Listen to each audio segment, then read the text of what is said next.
मनोज जरांगे पाटील हे आता उपोषणाला बसलेले आहेत आणि या आमरण उपोषणाचा आजचा तिसरा दिवस आहे।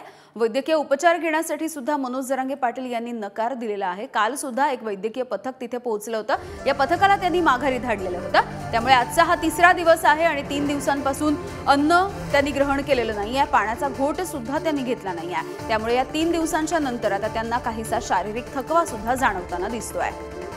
गौरव साळी आमचे प्रतिनिधी आहेत आपल्या सोबत। गौरव, काय नेमकी त्यांच्या तब्येतीची चिन्ह सध्या दिसतायत आणि तिसरा दिवस आहे त्यांच्या उपोषणाचा? खरंय यामिनी, जरांगे पाटलांचा आमरण उपोषणाचा आजचा तिसरा दिवस आहे आणि तिसऱ्या दिवशी देखील जरांगे पाटलांनी आपली आरोग्य तपासणी करण्यासाठी नकार दिलेला आहे। आता नुकतंच 5 मिनिटं आधी आरोग्य पथक या ठिकाणी येऊन गेलं। त्यांनी जरांगे पाटलांची तब्येतीची तपासणी करण्यासाठी त्यांनी विचारलं असता जरांगे पाटलांनी त्यांना नकार दिलेला आहे। काल देखील जरांगे पाटलांची वैद्यकीय तपासणी झाली नव्हती।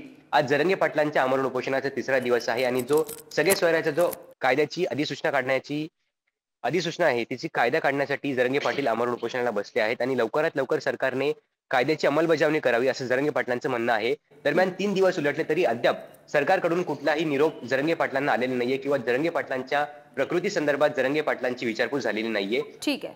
दरम्यान जे विशेष अधिवेशन होणार आहे कधी होणार आहे याची अद्याप सरकारकडून सांगण्यात आलेलं नाहीये। त्यामुळे जरांगे पाटील आपल्या आमरण उपोषणावर ठाम आहेत। अगदी गौरव, धन्यवाद या सगळ्या अपडेट्ससाठी।